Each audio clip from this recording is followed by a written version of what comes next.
So in each realm, there's different dimensions. So when we talk about the fifth dimension, are we using it correctly, or is that a way that humanity's just been given the information so it makes sense to them? So look at dimensions more in the thought forms. So if you look at the first dimension, the first is just I am. I don't even care that I am. I just know that I am and I'm fine here. I think we've all had those thoughts before. And then if you think of the second dimension is, well, I know that I am, but I guess I'm a little bored. So I'll separate myself and see what's on the other side, just to have some kind of awareness of what I am. And then the third dimension is that splits off again, and your thoughts come to the higher awareness of time and space of now I want to experience what I am. I want to experience time and space as an actual being and have that awareness of who I am. And then dimension 4 is your emotions and your feelings. When we say the fifth dimension, it's the awareness of all things. So it's like you've gone through these other dimensions and now you're just aware that you are everything, that you've had all of these experiences. And then when you get to the sixth dimension, you've realized that you are all these things and you can create whatever you want because you are everything. So it's almost like the the thoughts of master creation or the architecture. The seventh dimensional thought form is it's almost like that childlike wonder of curiosity of like if the sixth dimension was a thought of like what could I create, it takes that to a higher level of you're just so curious to have all these different experiences that you want to create, and you create that with your inner child through happiness and peace.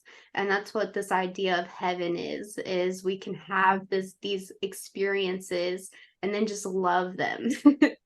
And then the eighth dimension in a thought form or a way of thinking is I've had all of these experiences. I love all of these experiences, and you come to a very neutral place of all the different experiences that you've had, and you can access any of the thoughts, any of the experiences that you've ever had. The ninth dimension is okay, I've had all of these experiences, I've had all of these thoughts, and now I understand that I am. So it's like you're coming all the way back. You've had all these experiences just to come back to the I am. Is that like the law of one? You come back to the law of one, kind of like what they talk about in the Emerald Tablets.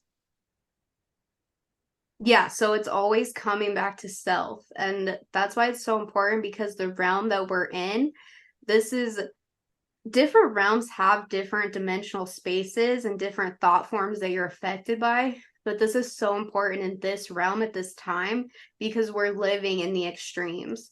So we're living in the experiences so that we can come back to our own I am. So that's why the ninth dimension is so important to us in this realm. There are higher dimensions than that, but for now, these are what is most important to this realm and the level of consciousness. No, so when is it like a, if you were to look at it, kind of like an onion layers, like each realm is within each individual like ring of the onion? Because when you explain, when it's was shown to me and when it's explained, that's what it kind of feels like these different, with the firmaments separating them, is like each layer on the outside, each ring on the outside is a different compressed version. Is that kind of what you're talking about? Yeah, yeah, absolutely. So if you were to cut an onion in half and look at the onion, that is what the realms look like, or that's how they're constructed. So each realm, there's an outer layer, and then each realm is compressed as you go to the center. And when we used to hear Earth is the center of the universe, it's the very center of the construct that we live in.